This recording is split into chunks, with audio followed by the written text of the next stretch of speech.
Assalamualaikum warahmatullahi wabarakatuh. Saya Dr. Eka Utami Makmur, residen THT BKR Fakultas Kedokteran Universitas Hasanuddin.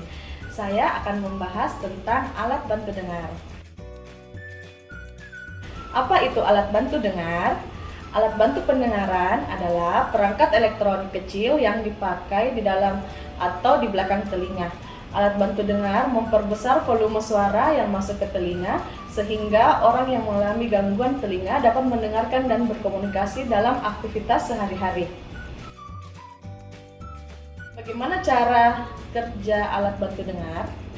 Alat bantu dengar memiliki 3 bagian, yaitu mikrofon, amplifier, dan speaker. Alat bantu pendengaran menerima suara melalui mikrofon yang mengubah gelombang suara menjadi sinyal listrik dan mengirimkannya ke amplifier. Penguat suara kemudian meningkatkan kekuatan sinyal dan kemudian mengirimnya ke telinga melalui speaker. Alat bantu pendengaran memperbesar getaran suara yang masuk ke telinga lewat sel rambut. Sel-sel rambut yang bertahan hidup mendeteksi getaran yang lebih besar dan mengubahnya menjadi sinyal saraf yang dilewatkan ke otak. Semakin besar atau parah kerusakan sel rambut, semakin parah pula gangguan pendengarannya. Selain itu, peningkatan volume yang dibutuhkan untuk dapat mendengar juga akan semakin besar. Apa saja jenis-jenis alat bantu dengar? Alat bantu pendengaran terdiri dari berbagai jenis, ukuran, dan fitur yang berbeda-beda. Berikut tipe alat bantu pendengaran beserta karakteristiknya. Yang pertama yaitu completely in the canal.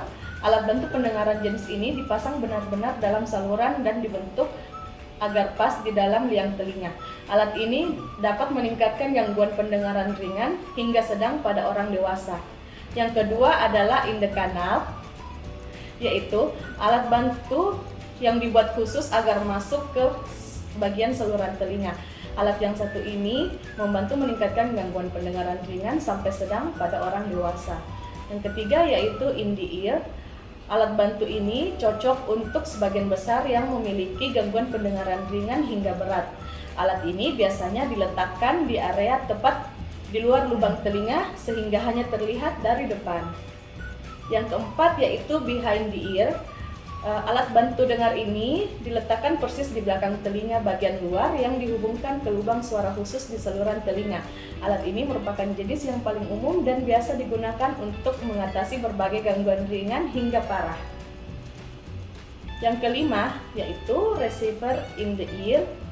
Alat yang satu ini mirip dengan yang berada di belakang telinga, hanya saja lebih kecil dan dihubungkan oleh kabel tipis ke speaker yang ditempatkan ke dalam lubang telinga. Yang keenam yaitu open feed. Alat bantu pendengaran jenis open feed yaitu variasi dari alat bantu pendengaran yang ditempatkan di belakang telinga dengan tabung tipis. Biasanya pilihan yang baik untuk gangguan pendengaran ringan hingga sedang. Bagaimana cara memilih alat bantu dengar yang tepat? Memilih alat bantu dengar memang harus teliti. Berikut tips dalam memilih alat bantu pendengaran, yaitu pertama, harus konsultasi dulu ke dokter. Yang kedua, memilih jenis yang sesuai. Dan yang ketiga, membeli alat yang bisa disesuaikan. Apa yang perlu diperhatikan saat menggunakan alat bantu dengar?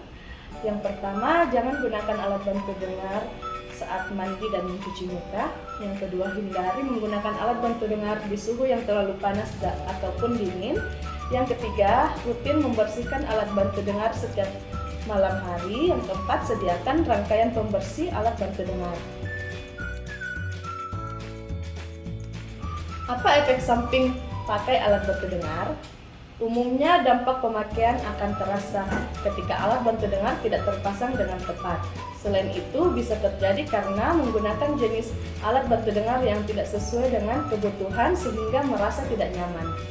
Untuk lebih jelasnya, berikut efek samping saat pakai alat bantu dengar yang bisa terjadi, yaitu adanya suara mendengung ketika menelpon, sakit kepala dan telinga berdenging, iritasi dan nyeri kulit, dan saluran telinga gatal.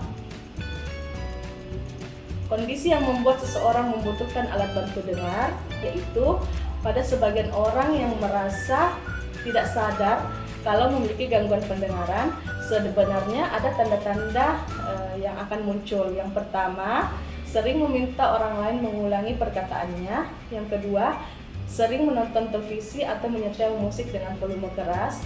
Yang ketiga, sering kesulitan mendengar jika ada banyak orang yang bicara sekaligus.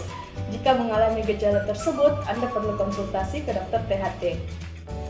Mengapa masih ragu-ragu untuk pakai alat bantu dengar? Apapun alasannya, risiko-risiko tidak pakai alat bantu dengar lebih besar daripada dampak dari penggunaan alat bantu dengar. Sekian informasi yang bisa saya sampaikan, semoga bermanfaat. Assalamualaikum warahmatullahi wabarakatuh.